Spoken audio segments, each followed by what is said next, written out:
Good evening and welcome to National Arts. I'm Mike Baker. Our guests this evening include André De Shields, the gentleman who won the Emmy in 1982 for his fine work in the Fats Waller musical on NBC. Our second guest, composer Lenny Williams, a young jazz musician who's just won some national notoriety. And our first guest this evening is soprano Beverley Benda, clearly one of the finest young singers in America today, who's just chosen the U.S. Army Chorale as her second career. Beverley, your career with the chorale really is a second career. Is that unusual? For musicians, I don't think it is. You go to school and you start that as I think that's the first career for musicians, because if you want to make a serious career out of music, it's not enough to get a bachelor's degree these days. You have to go on to, whether it's postgraduate work or whether you apprentice with someone on the outside, or you, as singers often do, go to Germany, Europe, to sort of ply their trade, get good teachers, get good coaches. It's the education for musicians is primarily a career. Then if you do well, if you get good kudos, good feedback, you go on to some people have operatic careers, stage careers, and some people just go into teaching, and that, I guess, becomes a second career. And if you get lucky enough to enter into an organization such as this, where they will give you a place to perform and sort of run your schedule for you, where you don't have to go out and say, I need an agent, I need to find a place to perform. That becomes the final career if they're smart or if they're lucky. Or So the Army Chorale is a good place for a serious singer. Oh, it's a wonderful place. It's a wonderful place.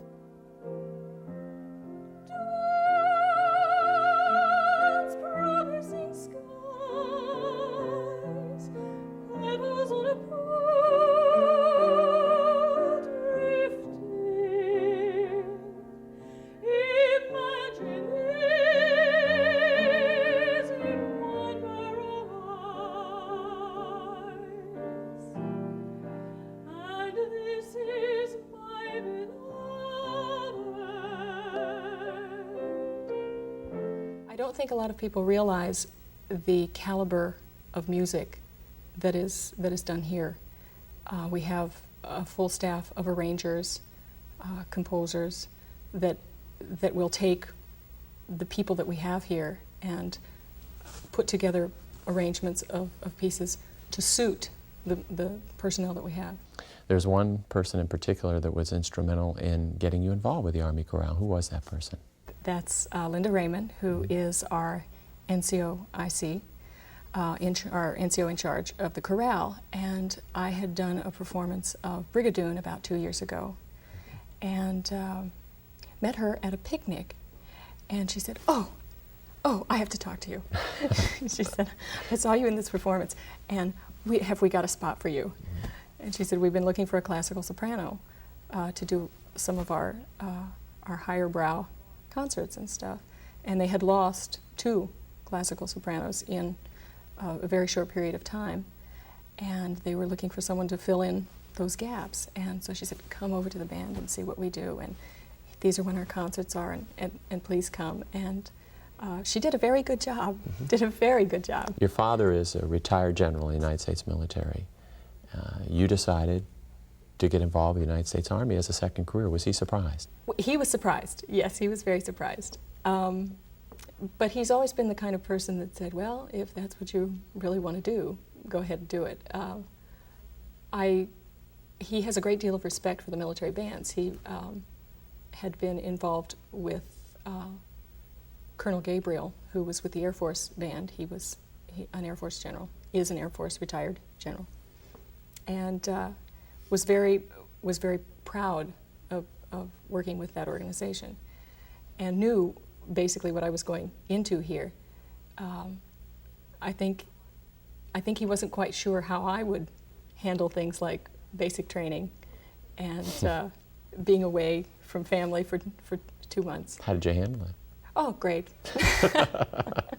It was It's a little difficult. It's hard to be that far away from home and not be able to call at any time, not be able to sleep in your own bed, not be able to sleep past 4 o'clock in the morning. Those kinds of things are a little tough, but food was great. Lots of outdoor experience. It was fun. You had a good position with the National Endowment for the Arts. You worked in musical theater as well as opera, and you left that to go into the Army Chorale. Why? To explore as many kinds of types of music that I can hear.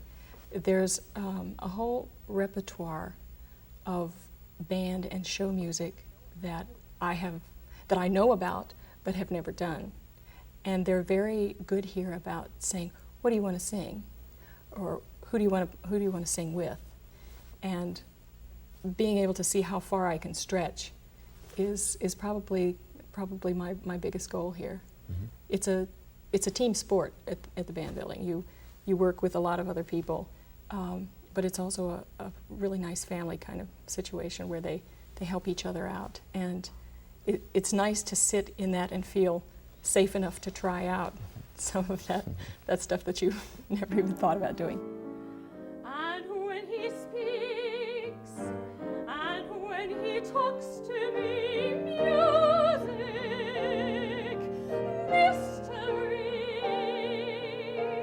and when he moves, and when he walks with me, paradise comes suddenly near.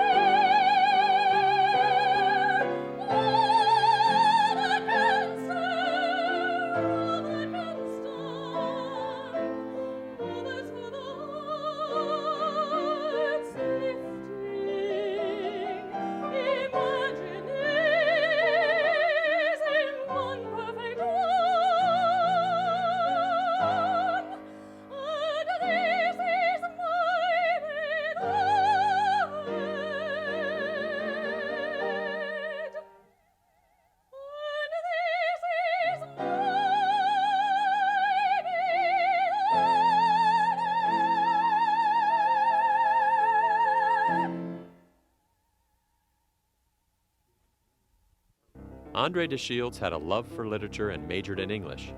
What was it then that prompted him to become a song and dance man? Well, I actually became a song and dance man by the magic of critics in New York. I like to think of it as a dream that might have been deferred, but actually came true. My mother always wanted to dance, and my father wanted to sing. But neither one did dance or sing. What they did was get together and have 11 children. And somewhere, I figure along the line in those 11 children, that dream that was deferred for them had to become manifest. And number 9, that's what I am, I was sort of spat out of my mother singing and dancing. So it was a destiny that I knew someday I would have to fulfill.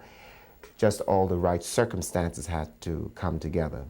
And the right circumstances didn't really come together until 1969, when Tom O'Horgan was casting for the Chicago production of Hair. I was attending the University of Wisconsin, getting my degree in English.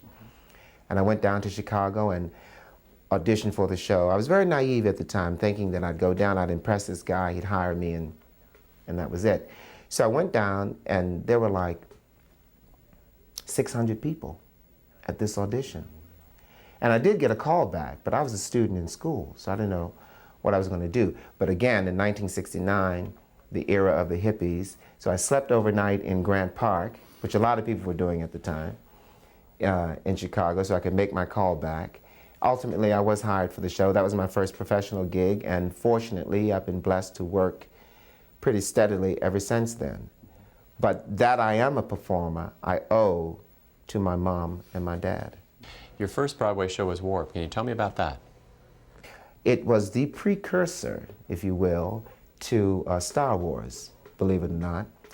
Warp was an episodic science fiction show which was created by a repertory company to which I belong in Chicago called the Organic Theater Company, that produced not only myself but Joe Mantegna, whom you might know from David Mamet Plays, and also Stuart Gordon, who's now a LA director, John Hurd, very accomplished film performer. We were all members of the Organic Theater Company, and we created this science fiction episodic show called Warp, which happened in the 6th dimension. And I played a character called Xander, the Unconquerable, who was ruler of the 6th dimension. So it was a lot of fun, a lot of spoof, parody, tongue-in-cheek sort of thing.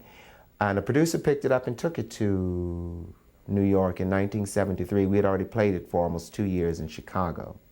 It was originally created in 1971. Star Wars didn't come along until many years later. And it was that show that took me to New York. It didn't run very long there, but when I discovered myself in the Big Apple, which is where any performer worth his salt is headed, I figured, well, why return to Chicago just to plan another day to come back to New York? So I stayed. This was '73, and those were my my starving days, you know, as an actor in New York, not knowing anybody, not having a gig, not having a place to live, this sort of thing. But that's the kind of hard times that builds great character and gives you great inspiration to strive for whatever your place is. Shortly after that, though, I did The Wiz. I mean, there was a lot that happened between 1973 and the fall of '74 when we were rehearsing The Wiz on its Broadway tryout. But that's essentially, in terms of milestones, the way it happened. Now, the press opening for Ain't Misbehavin' is going to be on August 15th at the Ambassador in New York. Exactly. There's a little history about Ain't Misbehavin'. We are celebrating its 10th anniversary, which is what this reunion of the original Broadway cast and the limited engagement of Broadway is all about. Back in 1977, after I had left The Wiz and didn't really know what I was going to do after that, but had made a commitment to myself that once I had given to a show as much as I could, I wasn't just going to stay around because of the money, because that wears you out as an artist. So after having done The Wiz for a year and a half, and I figure, you know, I needed to do something else. I didn't know exactly what. Richard Maltby, who is the director of Ain't Misbehavin', called me and said, essentially, we're looking for warm-hearted, humorous people to get involved in a musical tribute to Fats Waller. And that's all the information he had. He said, would you come and sing for us? Mm-hmm. Sure. This was this is the first of the 2 18-inch blizzards we had in New York. The first one was in December '77, and the second one was at the end of that winter in the beginning of '88, like in February. But those are the two phenomena that Ain't Misbehavin' got created between. So I went in this 18-inch blizzard over to the Manhattan Theater Club, which was just this little off-Broadway theater on the Upper East Side in Manhattan. And there was Richard Maltby and Murray Horwitz, who was the associate director, and Arthur Farrier, who was the musical stage, a choreographer. But Luther Henderson wasn't even involved in the show then. That's how much of a new seed that was being planted Ain't Misbehavin' was. To make a long story short, it was finally put together with Nell Carter, Ken Page, Amelia McQueen, André De Shields, and Irene Cara. Charlene Woodard joined us after the show had moved to Broadway. We did Ain't Misbehavin' originally in a cabaret setting at the Manhattan Theater Club that at capacity seated 64 people. And the 5-member company plus Luther Henderson, and he was playing an upright piano at the time, were on a stage which was about as big as this counter that we're sitting at. Mm-hmm. And obviously, we filled that room and almost destroyed the walls, making people aware that this was an entertainment that was much too big for the venue that was trying to house it.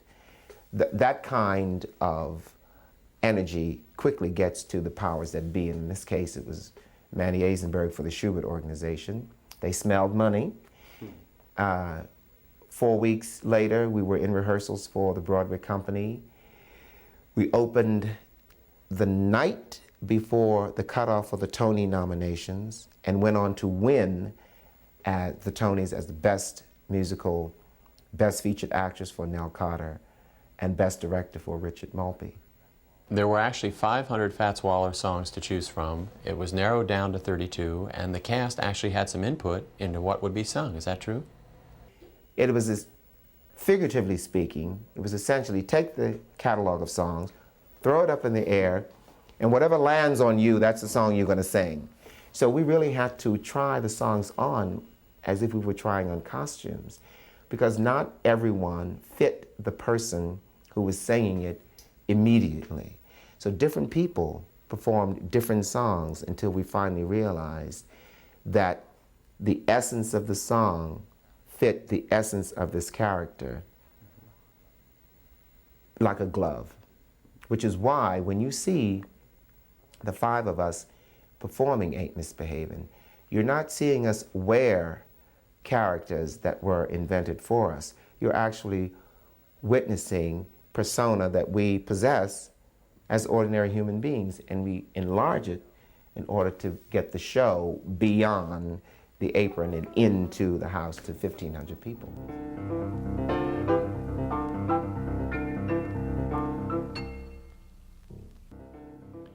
Composer Lenny Williams' first experience on piano was as a youngster in a department store. They used to take me to department stores, and it's the first place my older brother and I would hit were the music section. Did it make any sense? Not really. We didn't know what we were doing. Our parents assumed we had musical aptitude from there and bought a spinet. But when they bought the piano, you were a quick study. Yeah, I picked up very quickly. First few years, from 7 to 10, I learned a lot of the basics. Yeah. Now, generally, the parents get a teacher that's classically oriented, and that's not necessarily what kids want to get involved with. They want to do pop tunes and what have you. Right. How did you feel about the classics initially? Well, I was not as well versed maybe as some kids are today with so many opportunities to see music on TV and video that I really didn't know the difference right away. Music was just one thing, music, so I just dived right in. You were an honors student at Peabody, majored in classical composition, you graduated. Why the transition to jazz? Well, economics, first of all. I wanted to make a living in the field, music field, and I thought that I could go further with my classical education and maybe end up teaching at university. But then I decided I wanted to taste music a little sooner, the professional life, so I started working for some vocalists and some local dinner theater work. And you did, obviously. You've got some beautiful compositions. Yeah, I continued to compose, and as the classical changed to jazz, so did the composition style. Yeah. How difficult was that to make the transformation from classical to jazz? Not real difficult in my case. I've always felt that music was, still I had that same idea of music being one thing, good music and bad music, and the language changes slightly, but the ideas and the emotion behind the music stay the same, I think. Your first album sold out. You're getting ready to do your second album with Nikki Ryan, who is your wife. There's some very special tunes on that first album. One in particular is called Late Night. Tell me about it. That was a tune I wrote while I was working on the first album, kind of inspired by Vince Guaraldi, I guess. Something I wanted something a little different than the mainstream jazz, 32-bar form. So I changed it around a little bit.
Now, there's a very special song that's on your album. It's called Nikki's Song, and it's about your wife.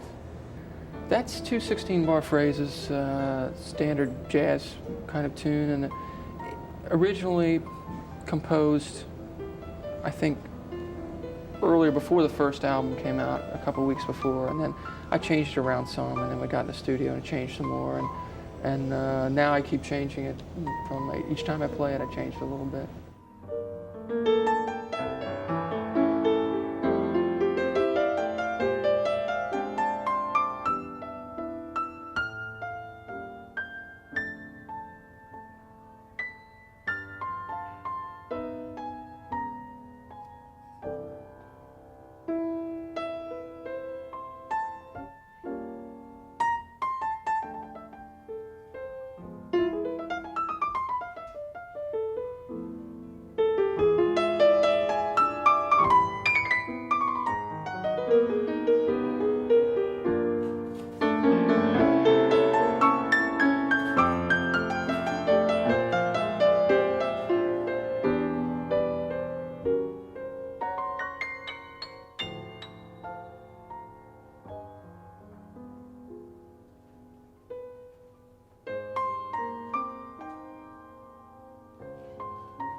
We've met some pretty impressive people on this program.